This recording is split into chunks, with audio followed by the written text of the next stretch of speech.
So it says, Rak Hishamer Lecha, and I'm going to go with this translation for now, but there's a lot of, as we go through the text, the different commentaries, you'll see that there are different ways of understanding even what that means.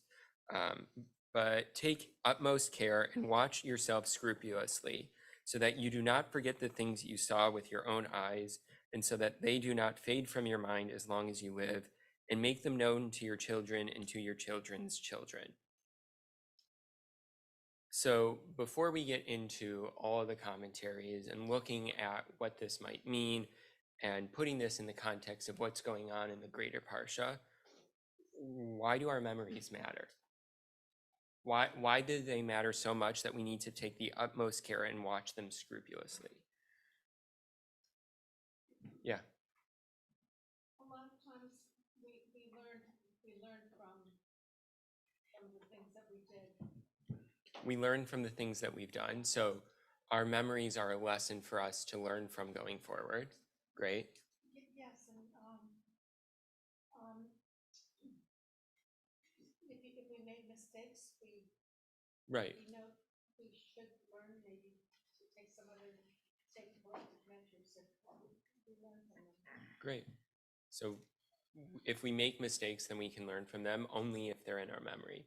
Other thoughts? Hmm? Just a part of our life.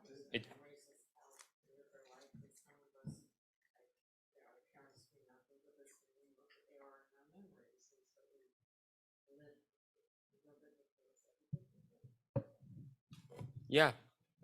It's a way of being able to experience those who aren't here anymore, for sure.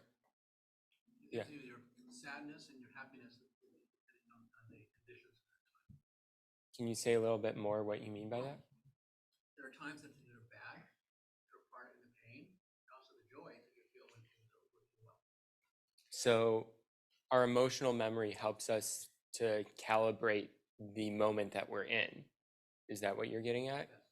Okay, great. Yeah, if our understanding of joy and sadness and every other emotion is calibrated based on previous experiences. So after like the most joyous day in our life, happiness at getting, I don't know, an extra Reese's in our package is going to be a little bit less joyful. And on the other hand, something that's maybe even more joyful than the previous happiest day just feels that much greater. And vice versa on the side of sadness or any other emotion. Yeah. It seems that when you have a memory, it's something that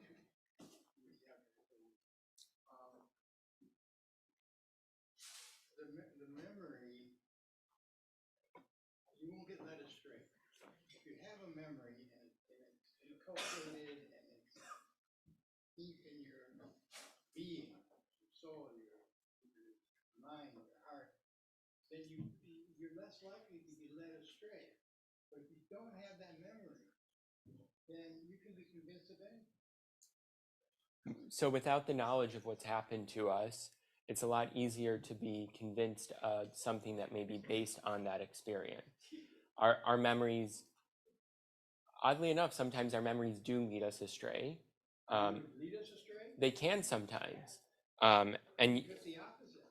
sometimes it's the opposite. Sometimes it can be very helpful to remember the moment, and other times it can be very unhelpful. They've done studies of people, especially with regards to like criminal justice system, that people that witness firsthand witness testimony is some of the least reliable evidence that you can bring in, because our memories can be, we try to make sense of our memories, and sometimes that means that we actually alter the facts. And it can come down to as little as forgetting what color shirt the person was wearing, up to much greater things, but it can actually lead us astray. We're talking about what we see that God has done. This is not what we see man and circumstance. What God has shown us. Okay. Yeah. And we're not going to be led astray. That's what I was. Yeah, and we'll get into that a little bit. So it's one thing to talk about the little details, but the critical moments in our life, hopefully the reason that they're critical memories in our life, or critical moments in our life, is because they're ingrained in our memory in a way that affects us going forward. And when we talk about this parsha and get into some of the examples and the what's going on here in the parsha, it becomes a little bit clearer that we are talking about those much more critical moments and less about someone walking out of a store who may have done something, who may have robbed the store or something like that. Along those Yeah. So I think what we're getting at here, I don't know, I haven't read ahead, but both on a micro level and a macro level is our Genesis story, the memory of why we are a nation, the memory of the birth of our tradition, and also if you're talking about your children to your children's children, if you want to bring it into kind of a micro level, where we came from. You know, if someone was talking about parents who passed, it all gives you context for who you are and what your place is in the world, whether on a micro level or on a more individual. Yeah. So, yeah, exactly. So if we're talking a little bit more about what's going on in this parsha, then we are talking about, we'll see, it's going to be talking in particular about the experiences in the desert at Har Sinai, all of that. And these are the critical nation formation story, or nation formation moments, I should say. And so all of these things are important because they teach us who we are, where we're coming from. And then that leads into the second question that I was going to get to, which is why do the memories matter for those that come after us? Because it teaches those people, those individuals as well, where they come from and where their place is in the world and all of that. So I'm going to get into we're going to do two commentaries here. We have at once, and then we'll get into them a little bit. Rashi, and then Siftei Chachamim, which is kind of a meta commentary on Rashi. He'll make the Rashi a little bit more understandable, I'll say. So, only take heed to thyself, lest thou forget the things. But only then when you do not forget them, but will do them in their correct manner, will you be accounted wise and understanding men. But if you do them in an incorrect manner through forgetfulness, you will be accounted foolish. And then Siftei Chachamim says, will you be considered wise and understanding, etc. Rashi intends to explain why is it written rock only, rock hishamer lecha, which is an exclusionary term, as opposed to hishamer lecha, guard yourself. What is being, for what is being excluded here? Therefore, Rashi says only the rock is referring to the above verse, the verse that comes before this, for that displays your wisdom and your understanding, etc. Under which conditions will you be considered wise and understanding? If you don't forget them. So real quickly, even with the Siftei Chachamim, I think it's important that we're all on the same page. What is Rashi saying here?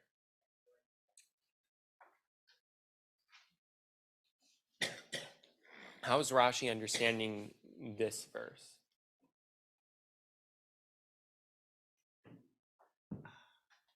So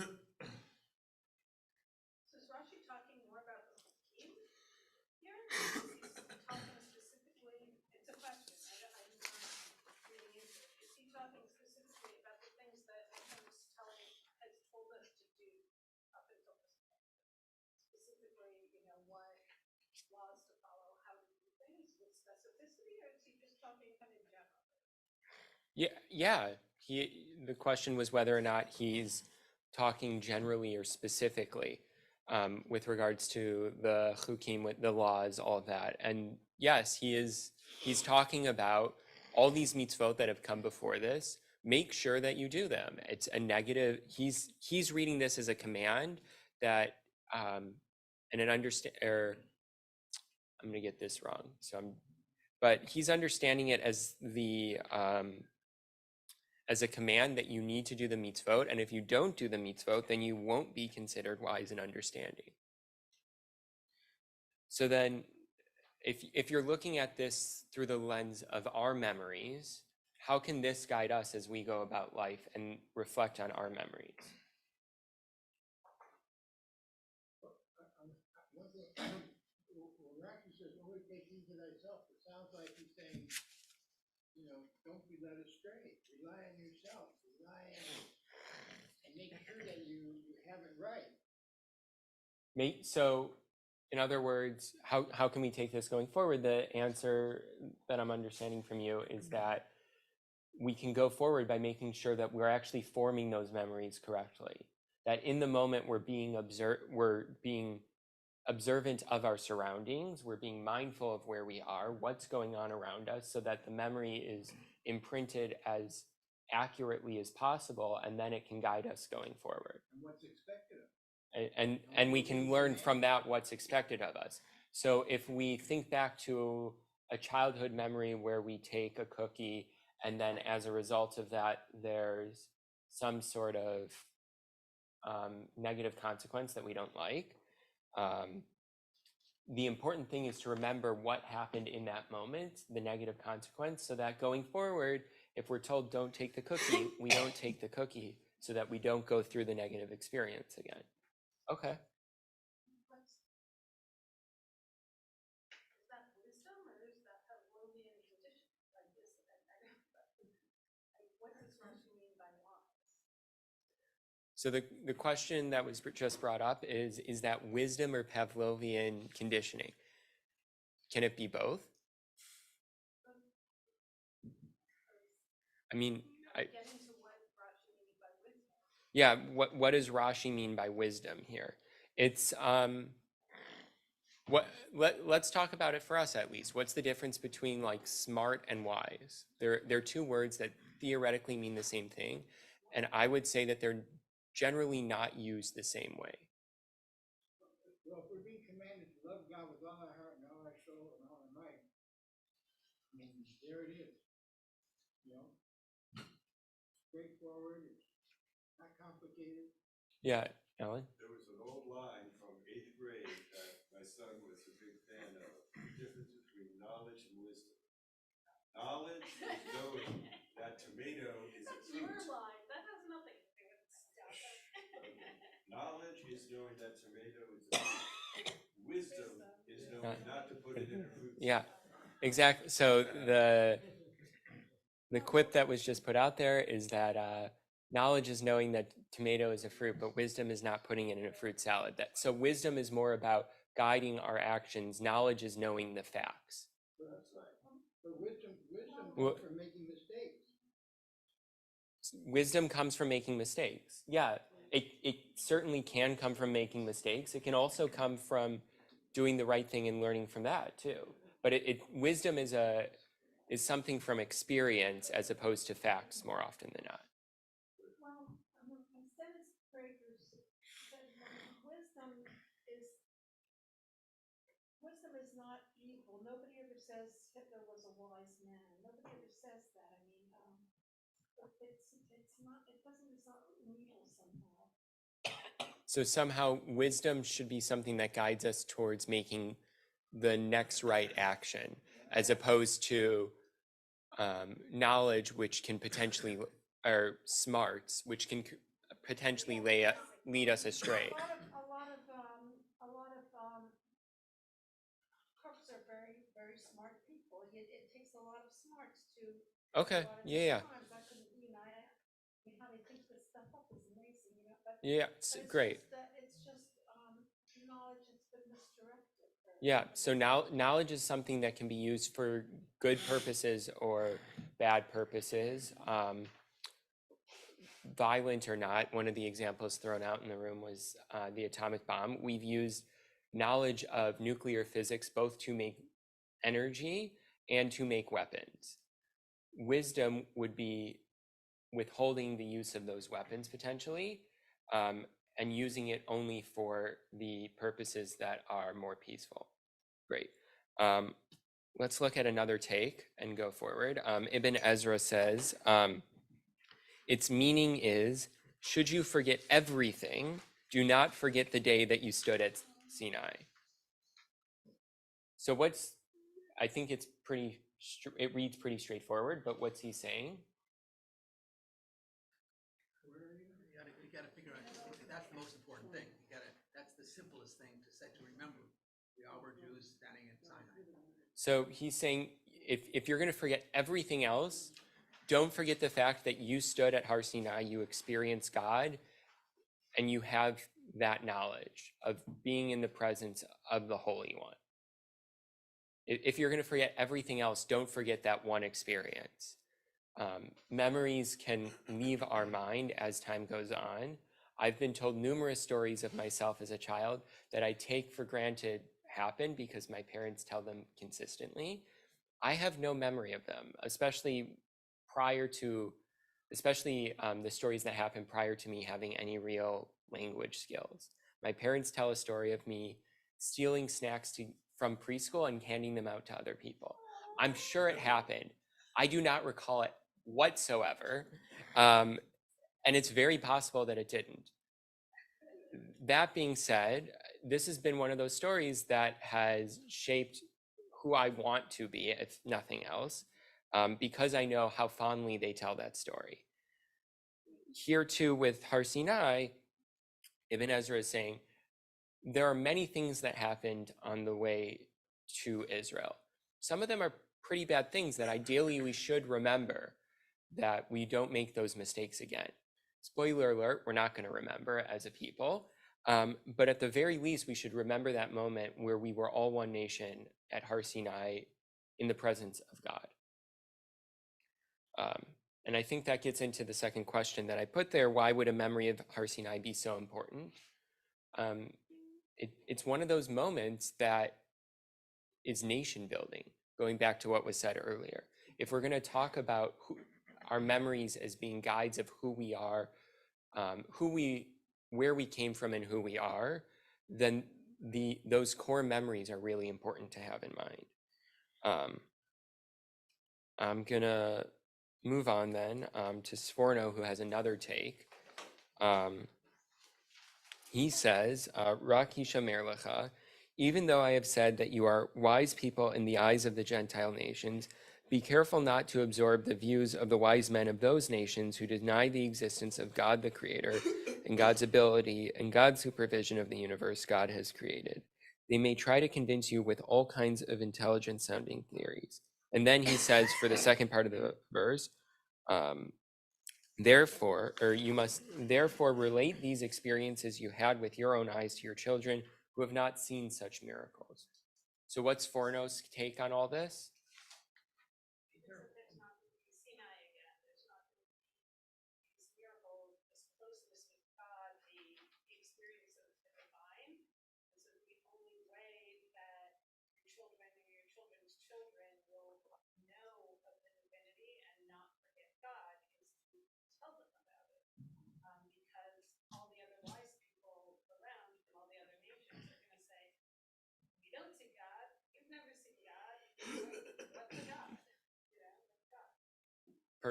Perfect summarization. I'm going to do it one more time, not quite as precisely, just for those who are on Zoom and listening in podcast-wise and otherwise. Sforno is saying, this moment that you had at Har Sinai happened once. It will not happen again. There will be other moments where God intervenes in history, but it's not going to happen like that.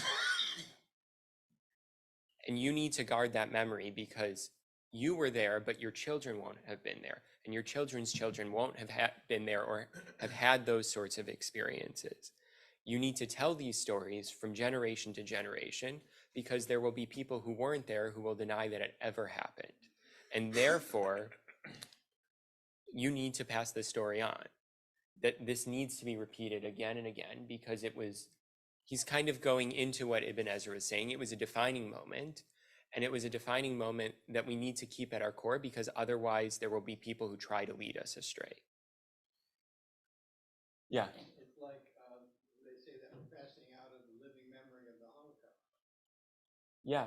It feels very it feels very important in this moment, as I'm probably of one of the last generations to grow up having had experiences with Shoah survivors. And it's important to have had those experiences, hearing firsthand from people who went through those experiences. And therefore, it's also important for me and for everyone in this room who has heard from those survivors to pass those stories on as well. Because because we have a certain level of trustworthiness, having heard it from someone who was there firsthand in a way that maybe doesn't come across from a book, or doesn't come across from someone who's heard from someone who's heard from someone who's heard, etc. It goes into Yehuda Halevi's whole theory of why does God exist. Says it's kind of this, essentially, this idea that we have this book that happened, and it's been passed down from generation to generation. And if you went back to the first generation that had Torah, they would have been seen as insane if they put this book out there and said that all these things happened and they didn't happen. They'd have people saying left and right, you can't prove that, that didn't happen. But therefore, he said, but because you can't disprove that, which is kind of, I will admit, shaky ground to stand on, but it's a really hard theory to disprove, because it's a firsthand experience that was told from generation to generation. You know that it must have happened. Yeah. The notion is that 600,000 men can't all be wrong. Exactly. The notion is that 600,000 people couldn't possibly all be telling the same lie, exactly the same way. Yeah. In my opinion, the Holocaust deniers are anti-Semite. They're bigots. They're just plain bigots. I mean, that's just like during World War II, the people that were isolationists were very pro-Hitler people. They really, Yeah. Sometimes the people who will. They have a motive. Yeah. Sometimes there will be a motive behind trying to disprove something that we know has happened, but ultimately we will know that it happened because we were there, or because we heard firsthand from someone who was there, who comes, or in particular in this case, from 600,000 plus people who were there, who are all telling the same story. 600,000 plus Jews can't possibly have the same opinion. It's pretty hard to say that they couldn't have, that if they're saying the same thing happened, it didn't happen. We're gonna move on to the last commentary for the sake of time. It's a little bit long. Just hear me out, because I think it gets to something. It kind of synthesizes some of what we've said in a really nice way. In particular, it's a shorter version of what Ramban says, which is saying something, because I know it's a little bit on the longer side. Only beware and be very much on your guard lest you forget. According to Nachmanides, Ramban, these words are not merely part of Moses' speech of admonition, but constitute one of the 365 negative commandments. We must not forget the origin of God's commandment, which we heard at the revelation at Mount Sinai, when God spoke out of the fire, etc., and we witnessed God's awesome glory, etc. So he's saying, I think I might have said earlier that Rashi's saying it's a commandment. I misspoke then. Rashi's saying this is guidance. Ramban and Torah Roch are saying, no, this is an actual mitzvah. Mitzvah. He goes on to say, Moses instructs further, worded as a positive commandment, that we must inform successive generations of the details of that great event. This is important, even though hearing the laws from the mouth of the incomparable prophet Moses would be enough to obligate us to keep them meticulously. So it's one thing for Moses to just say, you should do this. It's another thing for God to say through Moses, you should do this. We would trust what Moses is saying as a leader, even if he was not saying it on God's behalf. But in this case, he is saying it on God's behalf. Where was I? We have had so much proof of the legitimacy of Moses as a prophet that whatever comes out of his mouth is bound to have God's approval. Nonetheless, being reminded that originally these laws were communicated to the people without the use of an intermediary, even one as illustrious as Moses, acts as an anchor to our faith in the sacredness of the Torah. Reminding ourselves of that historic experience of the whole nation at Mount Sinai enables us to call anyone who tries to deny the divine nature of any part of the Torah a liar. it's strong language for sure. Anyone who challenges this, no matter how many miracles they perform, will not be able to shake our faith, as they reveal themselves ultimately as a false prophet. This is why God said to Moses in Exodus 19, chapter 9, or verse 9, that the very fact that the people as a whole would experience an audible communication from God directly would not only strengthen their faith in God, but would also strengthen their faith in Moses as a true mouthpiece of God. By copying down the reports of these events in the Torah, this would enable our children and their children in their time to know all of this is true, that we are not copying down fairy tales. Our children will not accuse us of feeding them lies when they can see that we, as well as our parents, relate to them only what has been written down and copied faithfully, word for word and letter by letter, for many generations. So, very strong. What's he getting at ultimately here?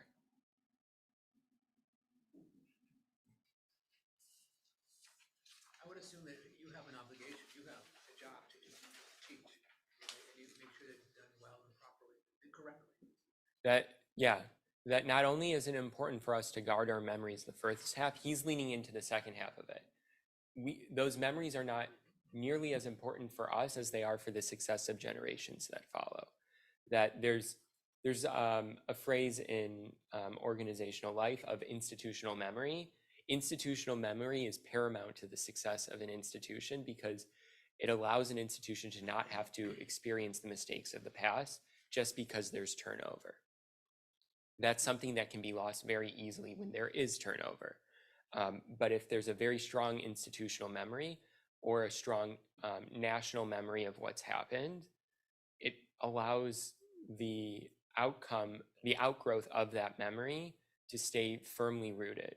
So when we think of the national memory of the USA, thinking of the Midnight Ride of Paul Revere, all these different things that have been firmly built into a national memory, it doesn't, to a certain extent, even though he's saying all these things are true, he's also kind of getting at the fact that it doesn't matter whether or not they're true as long as they're passed on from generation to generation.